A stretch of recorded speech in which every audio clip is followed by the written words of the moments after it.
Oke, lantas cerita anime pun berlanjut di Spermi Gridlock chapter 653. Mimin akan langsung lanjut ke ceritanya. Sebelumnya kita diperlihatkan bahwasanya Lusu telah menangkap komplotan dari pengintai tentara bulu hitam. Tak lama setelah itu mereka pun dihabisi oleh Lusu dan rombongan dari tentara W. Tak lama setelah itu, 3 hari kemudian, di camp tentara bulu hitam kita diperlihatkan di sini seseorang telah berkata kepada komandan mereka, setelah 3 jurusan dikoret, bukankah para pengintai itu dan pasukan 1.000 orang yang baru dikirim belum menemukan tentara Wuwe? Ucap seseorang itu mengatakan kepada seseorang yang lain. Ia mengatakan bahwasanya pramuka yang dikirim dan 1.000 orang yang dikirim belum kembali. Apakah mereka berhasil kabur atau mereka dibunuh oleh tentara Wuwe? Ucapnya dalam keadaan bingung. Nampak di sini suasananya pun tegang karena tentara Wei berhasil menghabisi mereka semua. Tak lama setelah itu di sini kita diperlihatkan bahwasanya sang komandan dari tentara bulu hitam pun kebingungan. Bagaimana bisa mereka belum kembali selama 3 hari? Padahal mereka sudah diberi waktu selama 3 hari. Jika mereka belum mendapatkan lokasi dari tentara W, mereka akan dihabisi atau boleh mereka bunuh diri. Tak lama setelah itu, di sini sang komandan dari tentara bulu hitam pun memikirkan sesuatu tentang Liliang. Sebelumnya ia memikirkan bahwasanya Liliang telah dihabisi atau dihajar oleh Duan Muguangxi. Ia pun berkata dalam hati, Liliang dikalahkan oleh tentara Wei. Pada waktu itu pergi ke Shizhou. Tidak lama kemudian dia dijatuhi hukuman mati oleh Kaisar Surga yakni Duan Muguangxi. Mungkin ini adalah pertanda buruk ketika saya juga mengalami hal seperti itu. Sekarang jika berita buruk dari depan kembali, aku juga akan yang mati. Ucapnya berpikir seperti itu dalam hatinya. Dia memikirkan bahwasanya Liliang saja bisa mati, apalagi dia yang saat ini menjadi komandan dari tentara bulu hitam di perbatasan. Dengan pemikiran seperti itu, maka dia pun khawatir karena dia akan dihabisi juga oleh Duan Muguangxi. Pada saat itu pula, penjaga pun datang dan berkata kepada tuannya, tuanku, tidak hanya penjaga militer yang gagal ditemukan, bahkan jumlah pengintai yang kembali ke barak menurun tajam. Ucap seseorang itu kepada sang komandan. Sang komandan pun tak mengatakan sepatah kata pun kepada tentara tersebut. Tak lama setelah itu, ia pun memikirkan sesuatu dan berkata kepada bawahannya, sambil menatapnya secara tajam, "Oh, mungkinkah semua orang telah melarikan diri?" Tanyanya kepada tentara bulu hitam tersebut. Nampaknya ia pun berpikiran bahwasanya kemungkinan tentara bulu hitam yang lain telah kabur. Karena jika dia kembali tanpa mendapatkan sepatah kata pun atau informasi sedetail pun, dia akan dihabisi atau berusaha dibunuh oleh sang komandan. Di sini, tentara bulu hitam yang lain pun menyampaikan sesuatu. Bahwasanya itu tidaklah mungkin. Itu tidak berarti bahwa metode mengajar dan menghukum para pembelot tentara bulu hitam kita terkenal di seluruh dunia. Dan hanya sedikit orang yang berani untuk membelot. Ucap dari tentara tersebut kepada sang komandan. Mendengar perkataannya, lantas sang komandan pun terasa murung. Ia pun lalu berkata, lalu kamu bilang kenapa? Ucapnya mengatakan itu kepada tentara bulu hitam tersebut. Ia pun sebenarnya juga ingin tahu kenapa bisa mereka semua belum kembali. Padahal mereka dilatih untuk selalu disiplin dalam perjalanannya. Di sini tentara bulu hitam itu pun mengatakan sesuatu. Bawahan merasa bahwa mereka benar-benar menemukan tentara W. Atau mereka benar-benar ditemukan oleh tentara W. Ucapnya mengatakan itu sambil panik kepada sang komandan. Ia mengetahui bahwasanya kemungkinan mereka yang mengintai dan 1.000 orang yang mengintai di sini, mereka telah ditemukan oleh tentara W dan dihabisi oleh mereka semua.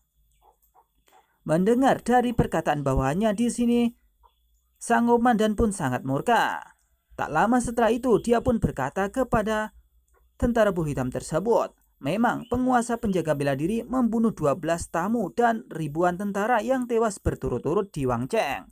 Ucapnya mengatakan itu kepada bawahannya. Ia mengatakan bahwasanya 12 pelindung saja dan 1.000 orang mampu dikalahkan oleh 1 orang dari tentara W, yakni komandannya. Apalagi cuma pengintai 10 orang dan juga 1.000 orang. Mungkin mereka sudah meninggal sejak awal. Jika dia mengambil tindakan, pengintai biasa tidak akan punya jalan untuk keluar, ucapnya sang komandan kepada anak buahnya tersebut. Ia sebelumnya sudah memastikan bahwasanya orang-orangnya tidak akan kembali jika mereka bertemu dengan komandan tentara W. Tak lama setelah perkataan itu, dia pun berkata lagi kepada bawahannya, "Tetapi apakah benar-benar ada biksu tingkat tinggi di Luzhou yang bersedia melakukan pekerjaan pengintaian dan berpatroli siang dan malam untuk menemukan musuh?" Tanyanya berkata, apakah mungkin dari tentara W memiliki peringkat yang sangat kuat untuk mengintai? Bahkan tentara dari bulu hitam sampai meninggoy dan tidak kembali pada waktunya.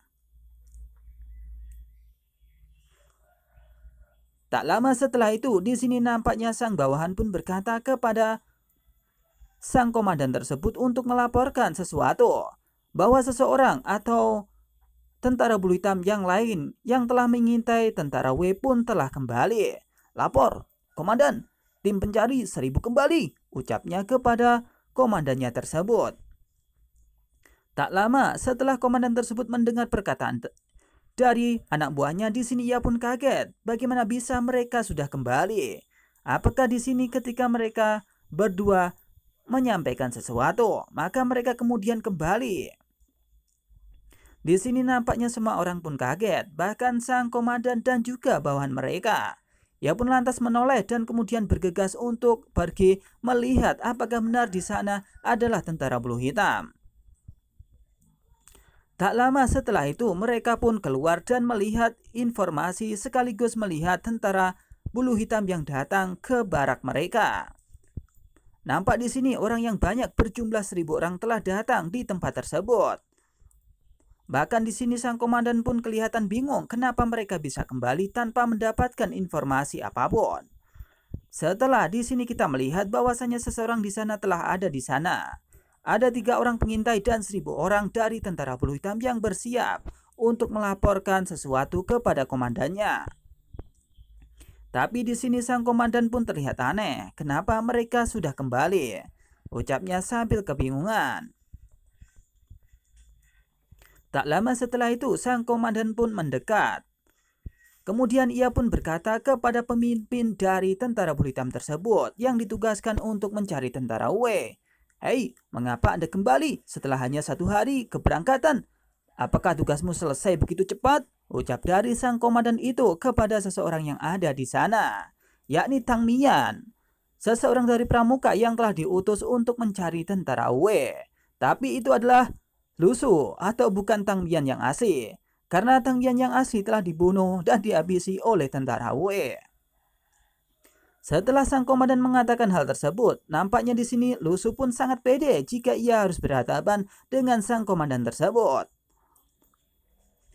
Di sini Tang Mian berkata, "Ya, kami selalu percaya bahwa keunggulan kebenarannya tidak terletak pada lamanya waktu. Tetapi ada sesuatu di sini," ucap orang tersebut kepada sang komandan.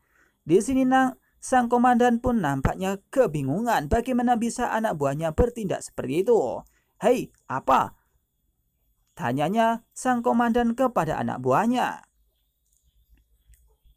Tak lama setelah komandannya bingung, di sini semua orang pun juga bingung ketika melihat dari tentara bulu hitam yang telah dikirim itu terasa begitu aneh. Sang komandan pun kemudian berteriak kepada Tang Mian, "Hei, hentikan omong kosong. Siapa namamu? Apakah tim yang Anda pimpin menemukan jejak tentara Wu Wei?" ucapnya kepada anak buahnya tersebut.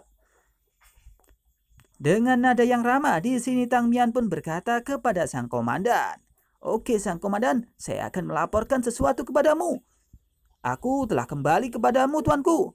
Bawahannya Tang Mian memimpin tim untuk mencari gunung selama sehari semalam, tetapi belum ada jejak dari tentara Wei yang ditemukan, ucapnya kepada sang komandan tersebut. Ia mengatakan bahwasanya dia belum menemukan seseorang dari tentara Wei atau bahkan tentara W secara keseluruhan. Di sini sang komandan pun nampaknya geram akibat ulah dari anak buahnya tersebut. "Waduh, wanjir, kenapa kamu mengatakan seperti itu dan sok tidak tahu?" ucap dari sang komandan itu nampaknya terlihat panik dan aneh juga. Ia pun lantas tak mengatakan sepatah kata pun. Dia hanya melihat dari bawahannya tersebut dan senyum-senyum saja.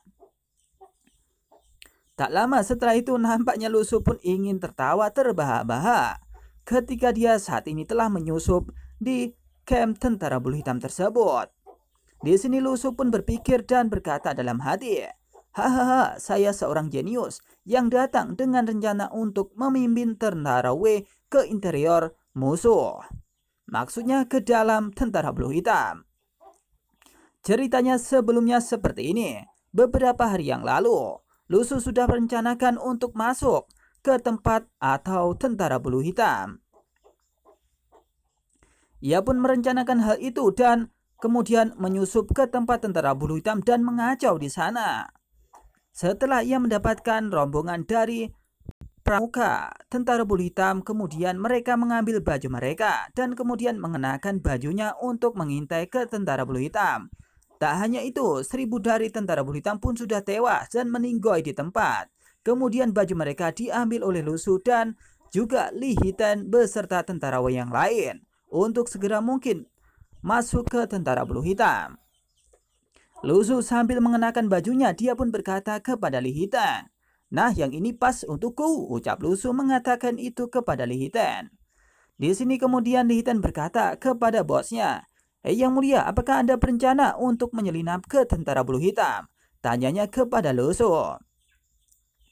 Nampaknya di sini Lusu pun mengatakan secara hati-hati kepada Li Hiten agar Li Hiten bisa menerima apa yang ia katakan. Sambil tersenyum, Lusu pun berkata, "Hei Li Hiten, seperti kata pepatah, tempat yang paling berbahaya adalah tempat teraman.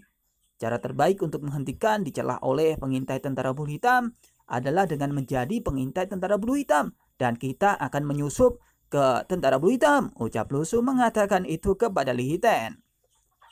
Ia mengatakan bahwasanya tempat teraman adalah yakni camp tentara bulu hitam. Maka dari itu mereka harus menyusup dan menjadi tentara bulu hitam. Mendengar perkataan tersebut, layaknya Xiaoyu pun tersentak. Di sini Lusu selalu gagal dalam strateginya.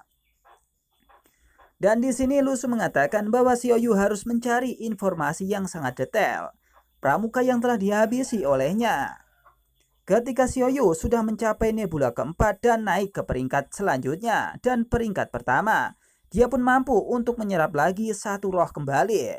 Jadi bisa dihitung, jika dia sudah mempunyai Johnson, Anthony, dan Uskup Bishop Kardinal, ketika dia mengambil seseorang yang lain dari roh tersebut, maka mungkin saja Xiaoyu mendapatkan kekuatan keempat orang peringkat pertama. Dan saat ini ketika dia sudah mencapai nebula keempat, dia akan mencapai nebula kelima dan mendapatkan informasi yang sangat detail ketika rohnya diambil oleh Xiaoyu. Tak lama setelah itu di sini Xiaoyu pun ingin mengacau dari strategi Lusu, karena memang strategi Lusu selama ini belum pernah berhasil. Dan saya juga Xiaoyu untuk mengekstrak informasi memori dari komandan yang saya pura-pura dari mulut jiwa-jiwa yang salah itu. Permainan peran ini pasti tidak akan salah, ucap Lusu mengatakan dalam hatinya bahwasanya sebelumnya dia telah mengatakan kepada Xiaoyu bahwasanya dia harus mengambil informasi dari seluruh pasukan yang dihabisi oleh tentara W, dan informasi itu akan diberikan kepada Lusu.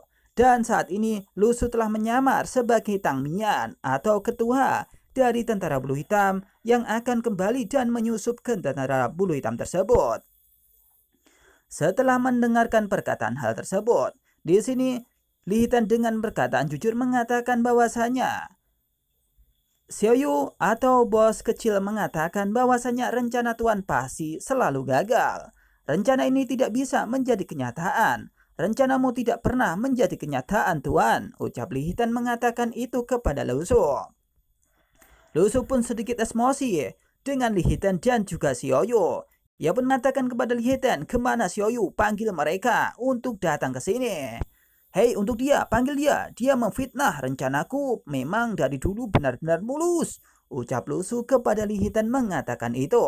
Bahwa setiap kali dia merencanakan sesuatu, pasti rencananya pasti berhasil. Ucapnya mengatakan itu kepada Li Hitan. Di sini lantas emosi negatif pun muncul dari Lu Su.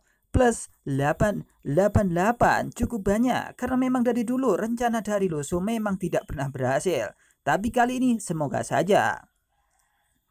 Setelah kita kembali dari mimpi Lu Su tersebut, kita diperlihatkan Lu Su kembali yang begitu pede menghadapi komandan dari tentara bulu hitam tersebut.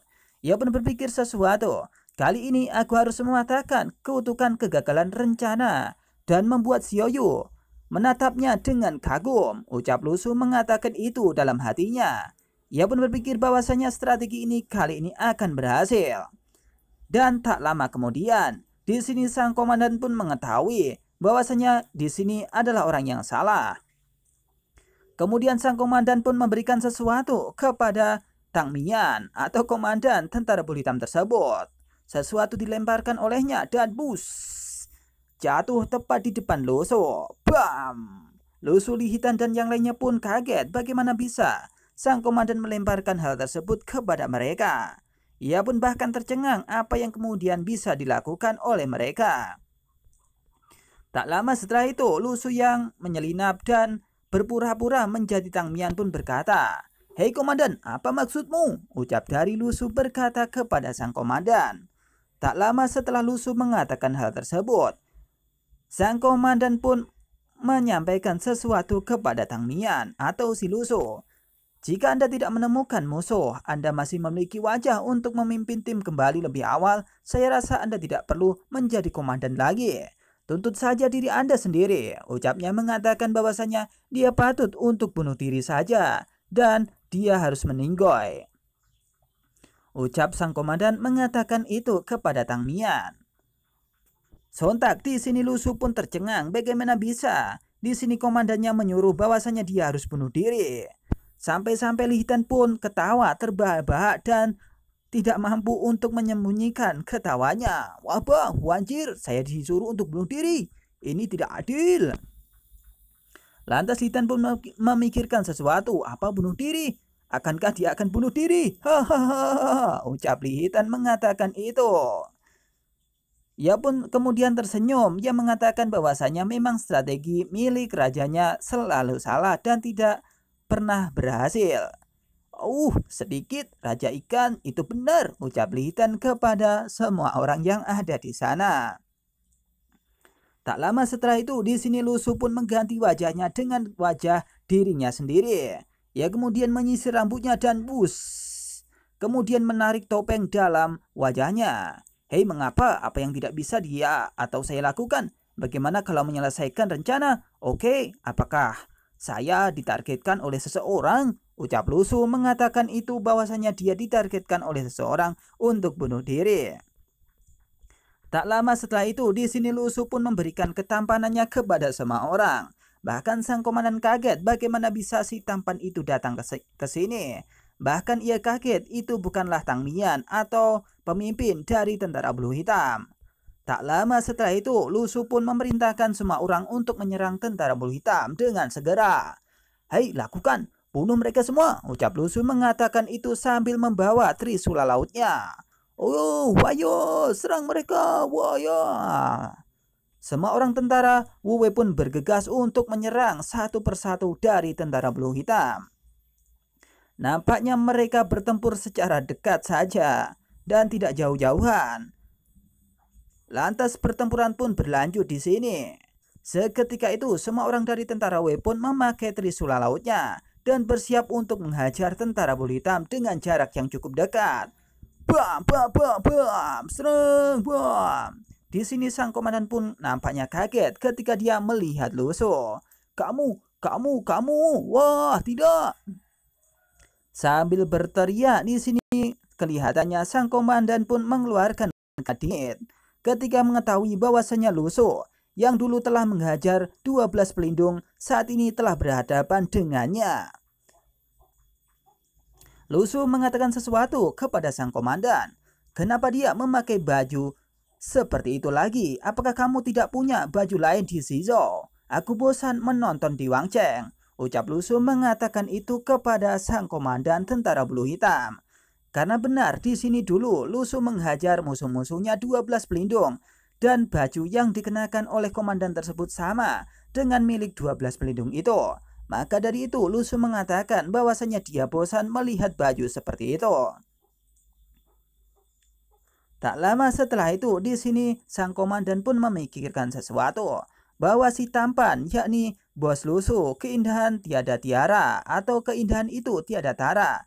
Benar saja itu dia orang yang membunuh atau Lusu mampu membunuh 12 orang peringkat di bawah naungan Duan Muguanxi dan berturut-turut melayani Duan Muguanxi bisa terbunuh oleh Lusu.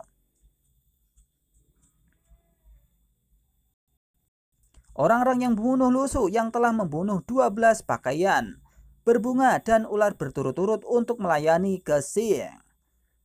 Kini kita diperlihatkan bahwasanya ketampanan Lusu mampu untuk mempengaruhi komandan dari tentara bulu hitam. Bahkan sang komandan pun nampaknya tercengang melihat ketampanan dari Lusu. Mata yang indah dan mematikan atau menantikan poin dari marah bahaya. Tak lama setelah sang komandan pun menatap Lusu, dia pun kebingungan. Dia pun tak mampu untuk berkata apapun. Bahkan jika dia bertindak, dia tidak akan mendapatkan kesempatan untuk hidup atau bergerak sama sekali. Tak lama setelah itu, di sini ia pun nampaknya terdiam dan Lusu menatapnya dengan tatapan yang ingin menghabisinya dengan segera. Sementara itu, satu persatu dari tentara bulu hitam telah dihabisi oleh tentara Wei. Bas, bas, bas, bas, bas. Tak lama setelah itu, di sini nampaknya sang komandan pun bingung ketika tentara bulu hitam yang lain dihajar oleh tentara Wei. Wah, serang, satu persatu mereka pun dihabisi oleh tentara Wei dan Li Hitan pun berhasil menghajar mereka satu demi satu. Bam, bam, bam. Komandan, selamatkan aku, ucap dari seseorang di sana, mengatakan bahwasanya komandan harus menghentikan serangan tersebut. Tapi di sini sang komandan tentara bulu hitam pun tak mampu untuk berbuat sepatah kata pun atau melakukan tindakan. Karena di sana di pertempuran dia sudah diawasi oleh Lusu.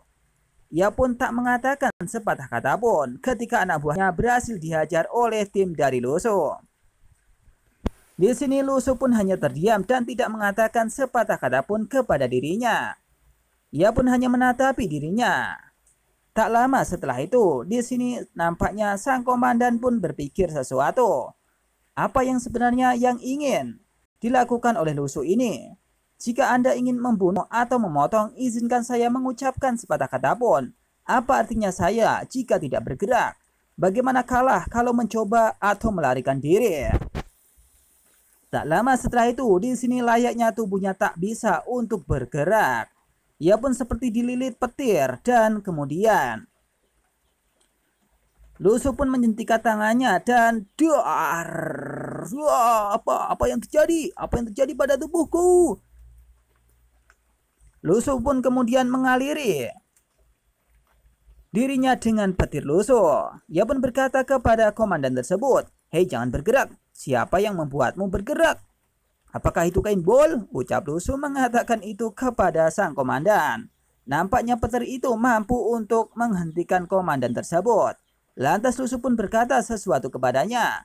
Bagaimana dia mengubah jenderalnya di hadapan musuh dan membiarkan seseorang komandan yang bermartabat bunuh diri. Saya merasa sedih untuknya. Ucap Lusu mengatakan itu kepada sang komandan. Bagaimana bisa ia mengutus komandan bawahannya untuk bunuh diri ketika dia tidak membawa informasi apapun? Itu adalah sesuatu yang sangat licik. Ucap Lusu mengatakan itu kepada sang komandan dari tentara bulu hitam tersebut. Dengan petir yang agaknya sangat menyakitkan. Di sini sang komandan pun kesakitan. Dia pun berkata, "Apakah ini pertama kalinya saya mendengar musuh merasa kasihan pada kami di medan perang?" Ucapnya mengatakan itu. kepada Lusu. Bahwasanya sebelumnya dia tidak pernah dikasihani oleh musuh. Bahkan mereka juga tidak mengasihani musuh. Kenapa bisa kali ini musuh mengasihani mereka? Tak lama setelah itu, di sini nampaknya seseorang pun datang dan Lusu menatap orang tersebut. Aduh, apa? Tak lama setelah itu, Xiaoyu pun mendekat ke arah Lusu dan mengatakan sesuatu. Hei, apakah rencanamu gagal lagi? Ucap Xiaoyu berkata seperti itu kepada Lusu. Lusu yang sangat jengkel kepada Xiaoyu lantas ia pun berkata, hei, maksudmu? Apa maksudnya gagal lagi? Kenapa pakai kata itu lagi? Ucap Lusu kepada Xiaoyu. Ia pun tidak senang lantaran Xiaoyu selalu berhasil dan Lusu selalu gagal. Dan Xiaoyu mengetahui bahwasanya Lusu pasti selalu gagal. Beberapa saat kemudian, di sini Xiaoyu pun menatap Lusu dan dia berkata, mengapa saya menggunakan kata kamu? Apakah kamu sendiri tidak mengetahuinya? Tanyanya kepada Lusu. Lantas Xiaoyu pun berkata lagi, jadi apa gunanya memanggilku ke sini lagi? Ucap Xiaoyu mengatakan itu kepada Lusu. Kenapa Lusu memanggil Xiaoyu untuk datang ke sini? Padahal Xiaoyu sudah asik-asik di luar sana. Tak lama setelah itu, di sini Lusu merencanakan sesuatu, bahwa ketika komandan dari tentara bulu hitam itu mati, maka Xiaoyu berhak untuk mengambil informasinya dari orang tersebut. Anda dapat membawa orang ini pergi sehingga ia dapat dianggap sebagai produk kelas 1. Jadi mari kita selesaikan, ucap Lusu mengatakan itu kepada Xiaoyu. Xiaoyu pun tercengang, ia pun tak mengatakan sepatah kata pun. Tak lama setelah Xiaoyu memikirkan sesuatu, di sini Xiaoyu pun mengejek orang tersebut tak begitu kuat. Tapi di sini orang tersebut pun berpikiran sesuatu. Apa yang dilakukan oleh Yipin? Visi Anda begitu tinggi. Sebenarnya di sini ia pun mengejek kepada Lusu apa yang telah dikatakan oleh Lusu untuk menjadikannya peringkat pertama dalam tubuh Xiaoyu. Dan bagaimana cara menggunakan ini? Ucap dari komandan tersebut memikirkan sesuatu yang aneh. Beberapa saat kemudian, di sini sebenarnya Xiaoyu tidak mau untuk mengambil rohnya dan dijadikan budak oleh Xiaoyu. Lantas Xiaoyu pun menoleh dan berkata kepada Lusu, tapi Master A level di dunia ini tampaknya umumnya lebih lemah dari kita. Ucap Xiaoyu mengatakan itu kepada komandan dari tentara bulu hitam tersebut. Tapi yang penting bagi Lusu adalah mencari informasinya, bukan mendapatkan kekuatannya. Di sini nampaknya sang komandan pun tercengang mendengar perkataan dari Xiaoyu bahwasanya dia tidak terlalu kuat. Tak lama setelah itu, di sini Lusu pun tersenyum dan berkata kembali kepada Xiaoyu, hei jangan, menurut Anda dia harus mengetahui beberapa hal rahasia sebagai seseorang komandan. Kami masih membutuhkan ingatannya loh, dan lubang hitam Anda kosong. Ucap dari Lusu kepada Xiaoyu. Ia menyuruh Xiaoyu untuk mengambil informasi dari orang tersebut, dan mungkin saja ia mengetahui lokasi dari lorong luar angkasa. Xiaoyu yang menyadari bahwasanya informasi itu sangat penting, dia pun lantas berkata kepada Lusu, oke baiklah, dengarkan, aku akan mendengarkanmu. Ucap Xiaoyu mengatakan itu kepada Lusu. Tak lama setelah itu, Lusu pun bersiap untuk menghajar dan menghabisi dengan aura pedangnya. Seketika itu aura pedang milik Lusu pun bertebaran di sana dan apa tidak. Sang komandan dari tentara bulu hitam pun kaget dan tiba-tiba serangan dadakan pun langsung mengenai tubuh dari sang komandan. Seketika itu,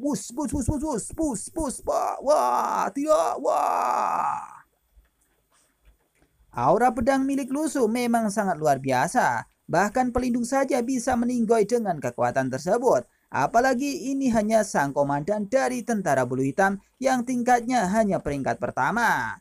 Sudah dipastikan dia meninggoy seketika. Bam bam bam bam bam. Dengan kekuatan Lusu yang seperti itu, ia pun kemudian terjatuh. Ia pun tak merasakan apapun dan bas. Dia terjatuh di tanah dan kemudian rohnya sudah tiada. Tak lama setelah itu, roh milik dari orang tersebut pun segera diambil oleh Sioyo. Dan nampak di sini kekuatannya mungkin tidak lebih kuat dari roh Anthony, uskup Bishop Kardinal, atau juga roh yang lainnya. Di sini sudah dipastikan bahwasanya Komandan Kencil Tentara Bulu Hitam sudah meninggal. Dan cerita pun berakhir di sini, akan dilanjut di Spermie Gridlock chapter yang selanjutnya. Terima kasih.